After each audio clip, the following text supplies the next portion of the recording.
Badajeando la Noticia, donde Pedro Luna y Carlos del Valle del Río hacen de la política su patio de juegos. Un podcast presentado por Sin Sesgo. Hola, ¿qué tal? Me da mucho gusto que nos esté viendo en este Badajeando número 49, el Badajeando después del día D. Estoy con mi amigo Pedro Luna, yo soy Carlos del Valle y bueno, querido Pedro, ha pasado ya la jornada electoral, nos ha caído los resultados como una sorpresa, hay que decirlo, como una sorpresa absolutamente a todos, sí. a la oposición, como sí, a Morena. Sobre todo en el Congreso, sobre todo en esa parte. Oye, y en la esperaba. presidencia también, una ventaja así no se vislumbraba, ¿no? A mí me gustaría empezar platicando, si te parece, Pedro, primero, a ver, ¿qué pasó? Cuéntame tú qué pasó, porque esto fue una sorpresa para todos. ¿Sí o no? Porque lo habíamos platicado ya en algunos... Pero no, una ventaja así no se la esperaban ni ellos. Hablábamos de las encuestas, acuérdate que hicimos un análisis un día de todas las encuestas. Sí. Y la verdad es que las encuestas también, y lo llevamos a platicar, si estaban erradas, habría que eventualmente señalarlas y buscar que operaran de otra manera. Pero resulta que, sorpresivamente, para un cierto círculo, que yo diría el círculo rojo, que están pensando en cosas a lo mejor distintas que la gente en general. Y eso nos hará replantearnos también, y eso es un tema que tenemos que hacer de reflexión cada quien, de cómo vemos México y cómo lo están viendo las demás personas. Porque las encuestas resultó que estaban acertadas, incluso las que daban los 30 puntos. Yo no lo sé, Pedro, tengo mis dudas. Y la otra era la percepción de lo que se sentía o que podía pasar, que lo hablamos también, que era el otro factor, que son factores que no eran datos duros, sino algunas acciones, algunas actitudes que tenían personajes de la política, sobre todo del oficialismo, pero que resultó que terminaron ganando y ganando de manera abrumadora. Y aquí hay muchas cosas que tener en cuenta.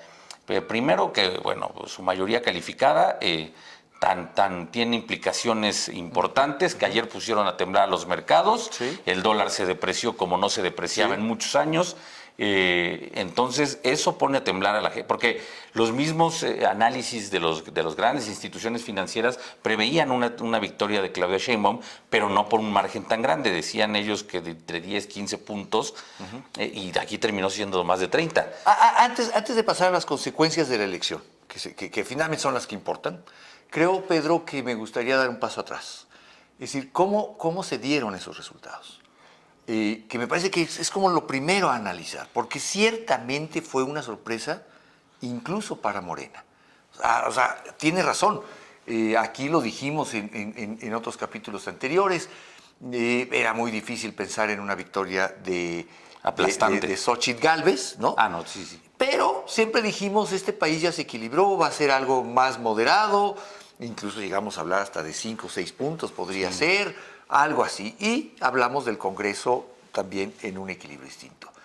A ver, lo primero que yo quisiera plantearte, Pedro, es, esta fue una elección de Estado, para empezar. No, claramente, ¿no? Eso lo venimos diciendo y se vio.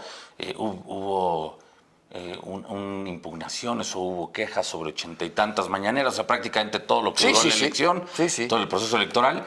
Eso no hay duda. Bueno, entonces, incluso el mismo Marcelo Ebrard, claro, dentro del proceso interno, lo denunció. Señaló. Ahora, hay también entonces que decir que no son nimiedades cuando se señala la intervención del presidente cómo influye en el ánimo electoral. Sí, no. O sea, sí, esta fue una elección inequitativa, fue una elección ilegal en su origen desde los principios. Sí, yo te lo dije, viciada. Tú lo dijiste desde el principio.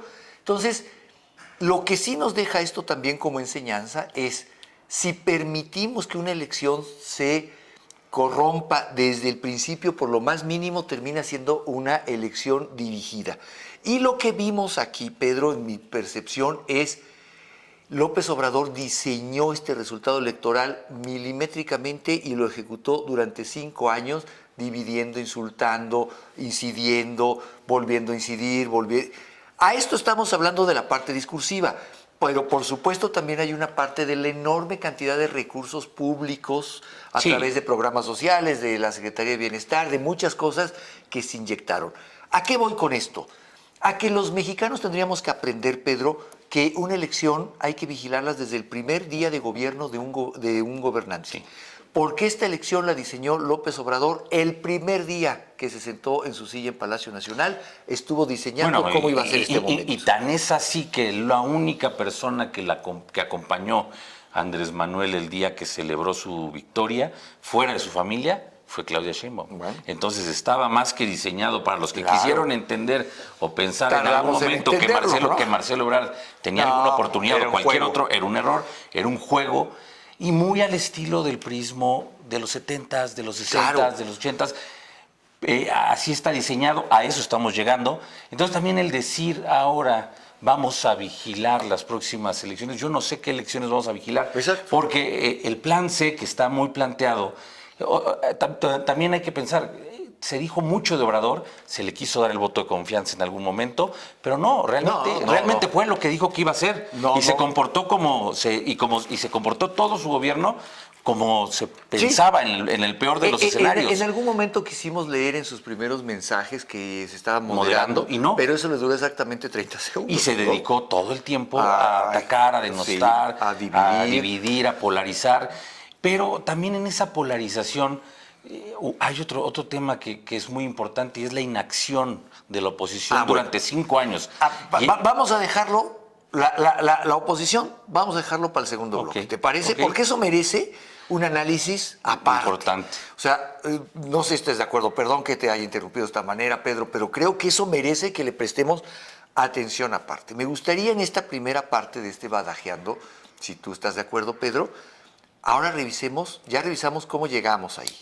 Revisemos las consecuencias de eso. Tú ya empezabas con esta mayoría calificada. Yo quiero platicarle aquí a quien nos ve, y se lo agradecemos mucho, que Pedro y yo estuvimos como parte de un equipo de cobertura de una cadena de televisión en el INE.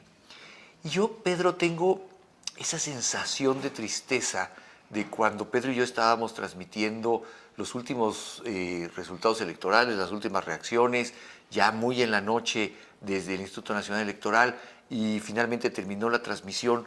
Pedro, cuando se apagaron las lámparas con las que transmitimos para la televisora, yo te lo comenté en ese momento y dije, quizá estamos haciendo la última transmisión de una elección organizada por el INE. Sí, no, yo En ese momento... Y es que es a lo que voy. Si está cantado, ya no hay sorpresas. No puede, Claro. no puede nadie sorprenderse de lo que viene. No, claro. Lo dijeron y lo mencionaron. Las elecciones, ¿por qué no las organiza la Secretaría de Gobernación? Claro. Ellos aludiendo a este tema de que los organismos cuesta autónomos son muy caros y que con eso van a pagar los programas sociales, que es también una mentira. Pero entonces Claro. entramos al tema de los dos Méxicos que hay. Y eso es lo que te decía. Sí. La preocupación y lo que se analiza y lo que platicamos en cierto círculo, por lo que puede pasar con las instituciones democráticas, por lo que puede pasar con el Poder Judicial, todo lo que se ve en el panorama y que puso justamente a los mercados a temblar.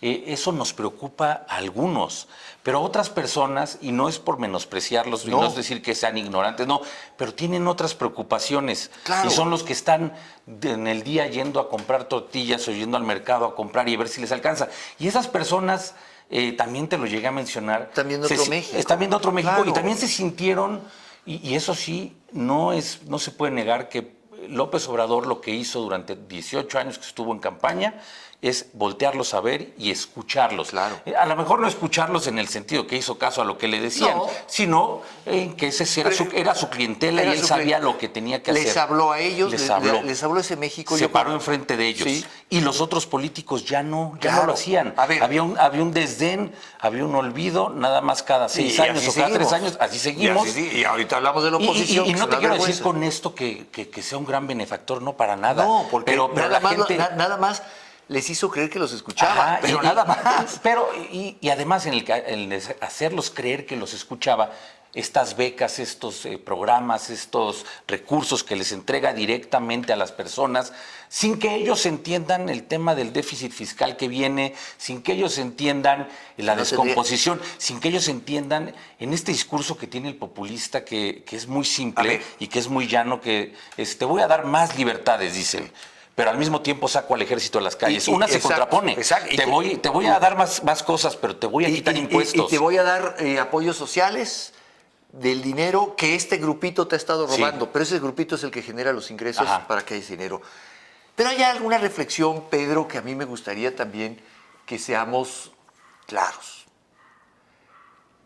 Hay un 60% hoy de la población, eso nos dice los números, que están viendo un México que no ve el restante 40%. 30% para quitar MC, sí. ¿no? Para MC no, pero tengo que decir que sí lo incluiría porque ahí hay algo muy importante. También ahí se disociaron. Sí. Bueno, a ver, yo me preguntaba el lunes siguiente de la elección, ¿cómo es posible que yo no pueda ver el México que está viendo la mayoría de mis compatriotas? ¿Qué está pasando en mí? Que no tengo la empatía para ver el mundo como lo está viendo la mayoría de los mexicanos. También tendríamos que hacer un alto. Sí. Desde el análisis, desde quienes no compartimos el proyecto de la Cuarta T, no estamos viendo algo que sí está viendo la mayoría del país. Y podemos argumentar, como tú bien decías hace un momento, que nosotros tenemos un conocimiento más amplio de las consecuencias de esto. Pero no es suficiente. Hay un México que no estamos logrando ver el 30 o el 40% de los mexicanos, pero que el 60% sí. No necesariamente eso es bueno. Yo nomás quiero recordarte, había en la Alemania prenazi un partido que se llamaba el Partido Nacional Europeo en Alemania, que terminaron en los campos de concentración, por cierto, siendo alemanes, y advertían, señores, el nacionalsocialismo nos va a llevar a la decadencia de la humanidad. Y tuvieron razón. Pero eran solamente el 1%. No estoy diciendo que, o sea, con esto quiero decir que las mayorías no necesariamente tienen la razón. Pero tenemos que ser empáticos. Yo creo que también esto fue un grito de la mayoría de los mexicanos, de esos mexicanos ignorados, de esos mexicanos utilizados, de esos mexicanos empobrecidos, que levantaron la voz y dijeron, yo sí creo en quien me dice representar, y sí logró López Obrador, como tú bien apuntas, Pedro, ser la voz de ellos. Sí, que se identificaron, se sintieron identificados, y hasta esta parte que luego se critica en los análisis de la forma de hablar del presidente, bueno, pues es que hasta eso es parte del encanto hasta para ellos. Chicoche, sí, en las mañaneras. Esas cosas que uno puede pensar que no van con la figura de un jefe de Estado, de un jefe de gobierno, porque aparte aquí en México pues se concentran las dos en una persona. Uno no entendería ciertas cosas. Bueno, sí, como dices, yo creo que para muchas personas que nos dedicamos o que nos gusta esto y hacemos análisis y estudiamos la política y los acontecimientos y los que también comunicamos, hay que hacer un alto para ver qué es lo que pasó, que nos llevó a entender que podría haber sido una elección, que no fue, que era una elección más cerrada y con un Congreso dividido, claro. que terminó no siendo. Claro. Entonces, sí, claro que es momento de hacer una reflexión, y no solo desde aquí, también de un grupo, como dices, de la sociedad civil, se tiene que entender qué es lo que pasó, porque además, para como pinta el escenario político en México, ya no es solamente hablar de una oposición, va a ser eventualmente hablar casi de una resistencia. Claro. O sea, ahora, entonces, la mejor explicación de por qué no estamos viendo el mundo como lo ve este 60%, desde los que no compartimos el proyecto de la Cuarta T, me la dio ayer un médico, fíjate. Un amigo médico mío que trata temas del corazón me decía, es que esto es muy sencillo, Carlos. Cuando tú ves un paciente y va con ese paciente, tiene problemas cardíacos, lo mandas con el nutriólogo. Y el nutriólogo le dice, no, usted, a ver, científicamente usted tiene que dejar las grasas, dejar la sal, dejar el trago, dejar todo. Casi comer lechuga, eso es lo que la ciencia me dice. Eso somos, quizá, el grupo de analistas de la política, quienes decimos, esto es lo que tendría que suceder para que tuviéramos un organismo 100% sano.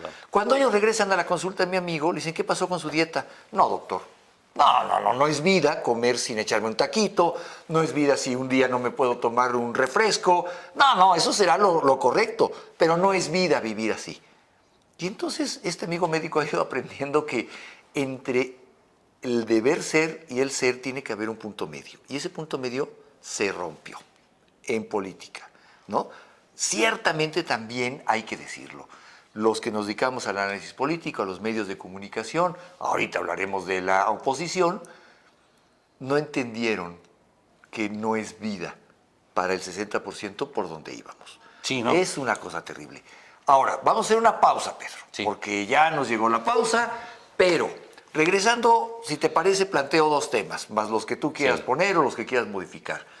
Primero, las consecuencias de la mayoría en el Congreso. Se me hace que hay que irlas apuntando, ya las hemos venido hablando, pero claramente hablar de eso.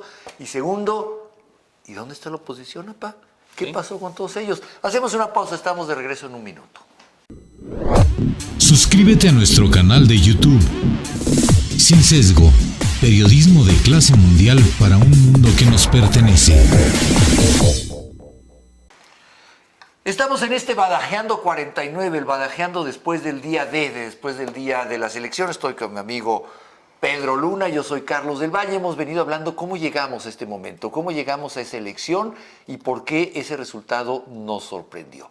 Pero lo cierto es que todo apunta a que Morena y quizá con algunos aliados en el Senado tendrán mayoría calificada. Sí. ¿Esto qué significa? Significa que pueden hacer absolutamente lo que se les dé su regaladísima gana, cambiar la Constitución. Sí, ya no hay necesidad de negociar. No tienen que negociar ni con Dios Padre. Por eso regresamos al PRI de los 80s, de los 70s. Pero con una diferencia, Pedro.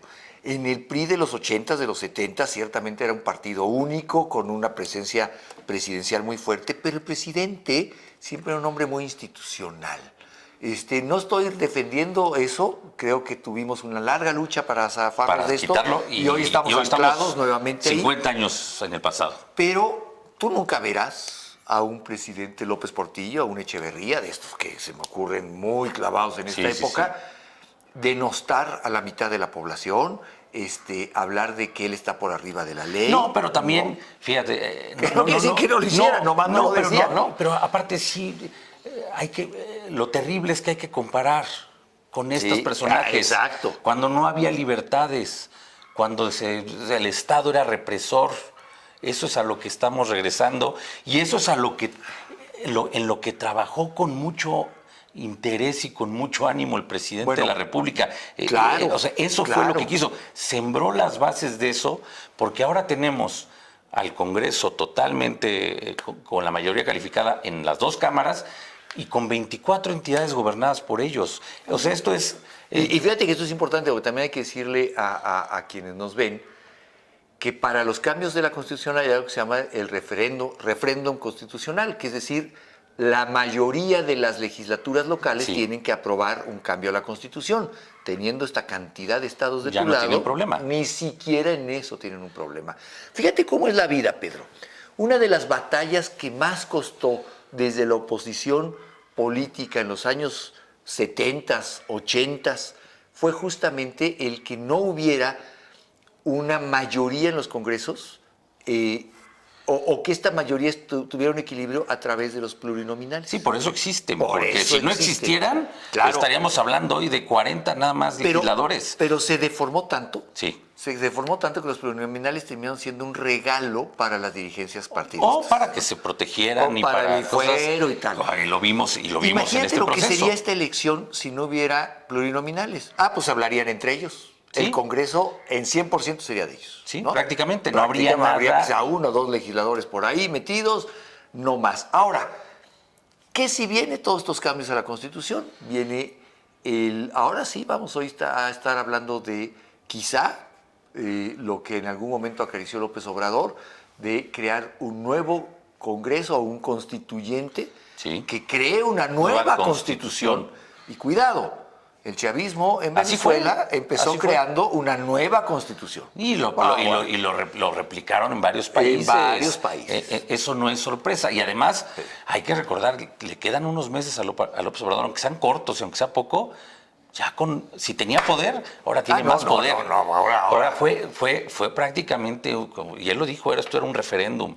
Sí, y lo ganó y lo aplastó. Claro. Y entonces con eso se siente hoy más poderoso que nunca, Claro. no solo él, la nueva presidenta de México, pero habrá que ver si ella también se logra separar, porque también ella tiene que ver, hay que ver el proceso en el que ella entienda que el poder ahora está con ella. Y yo y creo ahora que ella el poder lo detenga. tiene su propia vibra. No, y es seductor, el poder es seductor. Y además, ahí sí vamos a aplicar el clásico, haya sido como haya sido. Hoy Claudia Sheinbaum Pardo es la presidente de México más votada de la historia. Eso te da también una plataforma para decir, bueno, yo, no él, yo. Y no hay que olvidar que en el camino aguantó muchas humillaciones. Todas. Durante toda la elección Todas. también. Le quitaron candidatos, les pusieron candidatos, los candidatos que ganaron los puso Entonces hay que Obrador. ver cómo se va decantando para la selección de su gabinete y qué tanto hace suyas o no todas las propuestas, que las hizo en la campaña, pero porque tenía la obligación. Ahora, tampoco podemos dejar de lado que ella es hechura de la Cuarta T, es hechura de Andrés Manuel. No, es hechura de Andrés Manuel. Entonces, va a haber una separación, pero no podemos apostar a que sea una separación que marque una diferencia. No. Porque es su hija, es su hechura. Sí, ¿no? y porque lo que te decía, si en algún momento se le dio a Andrés Manuel este voto de confianza, es decir, no va a ser tan radical, bueno, ya vimos que lo es. Entonces ya no eso tenemos. le duró un día. Sí, ya no tenemos nada que esperar No. en cuanto a que no vaya a ser así. Más bien lo que no haga que sea tan exagerado, tan radical, que yo creo que es mucho más radical este gobierno que el que sale. Sí. Bueno, ya será una ganancia. Pero ella no tiene que sentarse ya con nadie a negociar. No, absolutamente con nadie. Si el presidente anterior dice que no recibió nunca a nadie de la oposición para sentarse a platicar, pues ella tampoco tendría necesidad. Si lo llega a hacer, será un tema de voluntad. De gesto de político, gesto. ¿no? A ver, pero... Y ese es lo que tendremos que ver en las próximas semanas. A ver, Pedro, hablemos entonces de la otra cara de esta moneda. De la oposición. De la oposición. ¿Y qué pasó? ¿Dónde están? ¿Qué Pues, hicieron? ¿Para quién fueron? Primero creo que no se entendió algo muy importante, es los negativos que tienen las marcas ya. Lo que es el PRI, PAN y PRD. PRD incluso por desaparecer, seguramente desaparecerá. Ya no tienen la capacidad de presentarse a otra elección así. Yo creo que lo que necesitan hacer es reformarse, tienen que hacer una autocrítica. No es posible que al día de hoy sigan siendo presidentes del partido. Es una vergüenza. Alejandro Moreno Tendrían que tener Marco cara Cortés. y haber renunciado al día siguiente. Sí. Pero fíjate cómo es la vida. No, ya van al Marco Congreso, Cortés y Alito al Senado. Todos Premiados. pierden menos ellos. Bueno. Es que aquí la verdadera tristeza de esto es que todo este movimiento de la sociedad civil, la marea rosa, estas marchas, todo este movimiento que se dio en redes sociales. La defensa al INE. La defensa al INE, que son gente de la sociedad no partidista que dijo hasta aquí, hoy está absolutamente huérfana con 3 partidos que en el camino nunca les importó.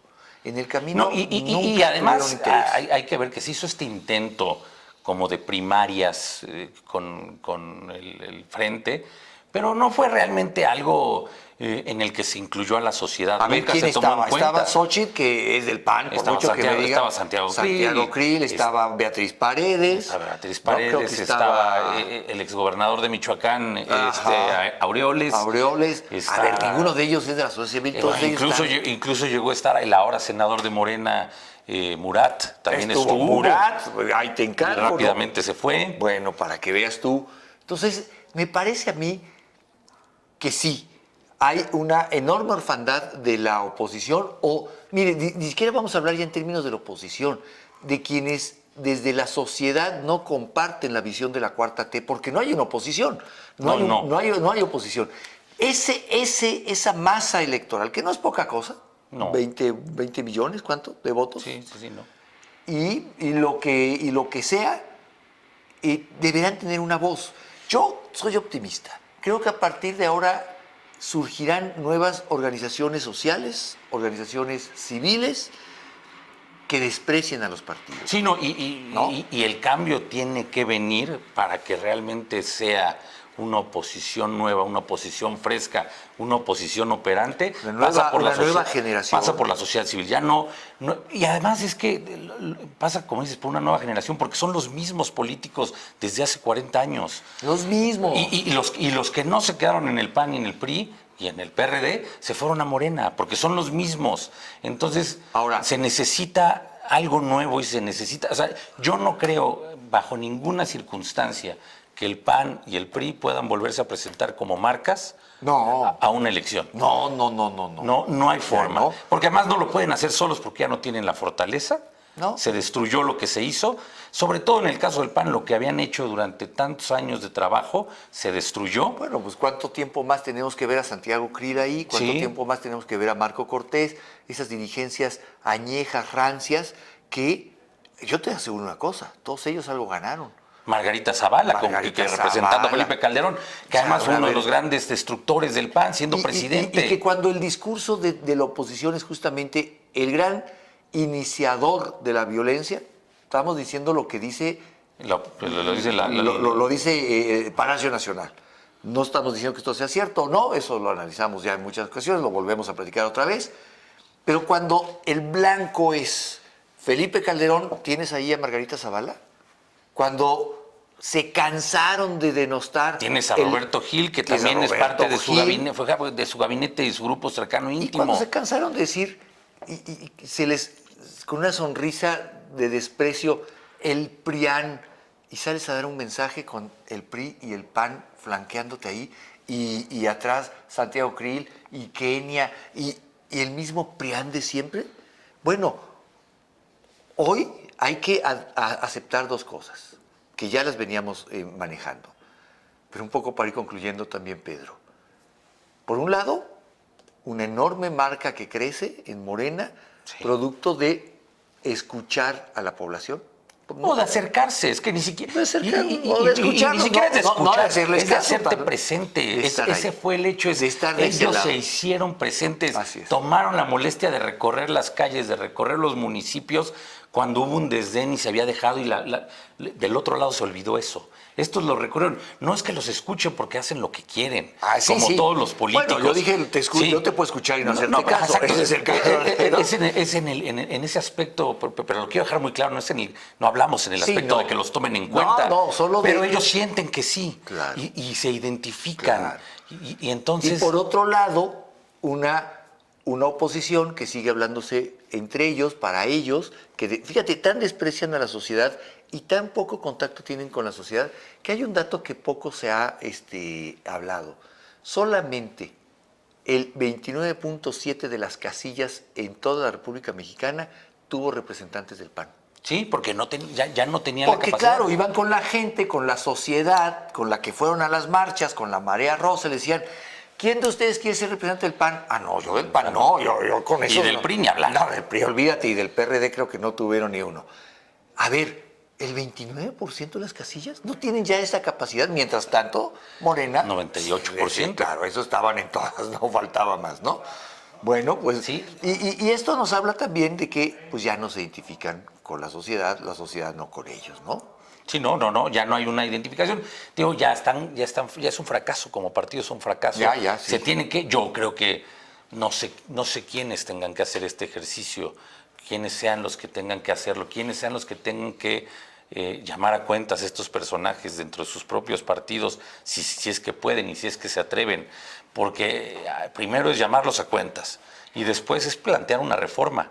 Y además que entiendan que solos ya no pueden. Claro. O sea, el PAN solo no puede, el PRI solo no puede, el PRD pues ya no va a existir. Tendremos que buscar otras formas, quizás surjan nuevos partidos, no está fácil, porque se requiere liderazgo y los liderazgos en oposición han sido olvidados, han sido alentados. Y la construcción, hay que recordar, es que la gente se le olvida la historia. ¿Cuánto le costó al PAN para llegar a la presidencia? Claro. O sea, fueron 70 años de construcción de un partido. Y yo te voy a decir ahí tienes un punto.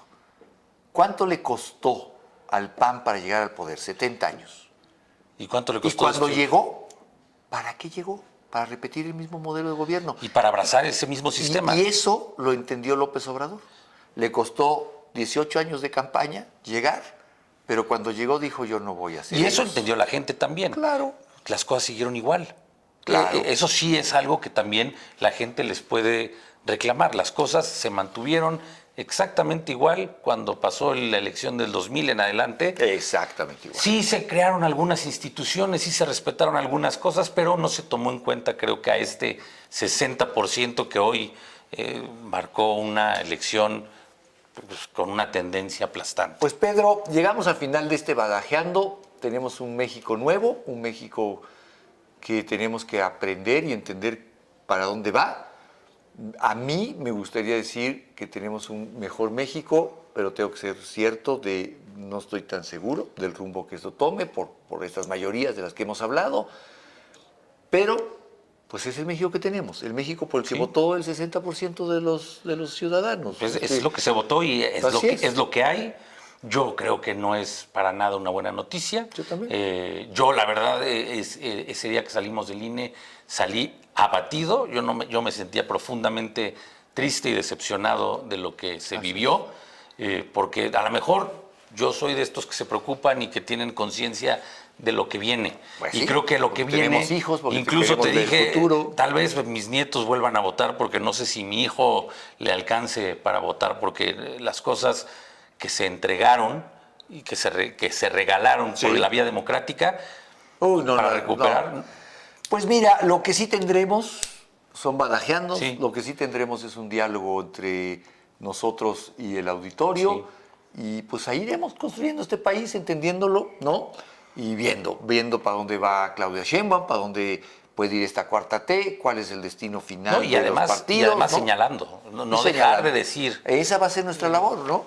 Ya habrá quien nos crea, habrá quien nos denoste, pero esta es nuestra labor. Pedro, yo he disfrutado mucho También. estos badajeandos, voy a disfrutar mucho más los que sigan, porque este país se pone interesante, es nuestro país y no lo vamos a soltar también al arbitrio de cualquiera. Sí, no. Aquí estaremos señalando y analizando, diciendo, aplaudiendo cuando haya que aplaudir, pero también señalando claramente las faltas, ¿no? Entonces, Pedro, pues así nuestro badajeando después del día Postelectoral. Así es. Muchas gracias por estar con nosotros. Sigámonos platicando por aquí. Yo soy Carlos del Valle. Yo soy Pedro Luna. Hasta luego. Adiós.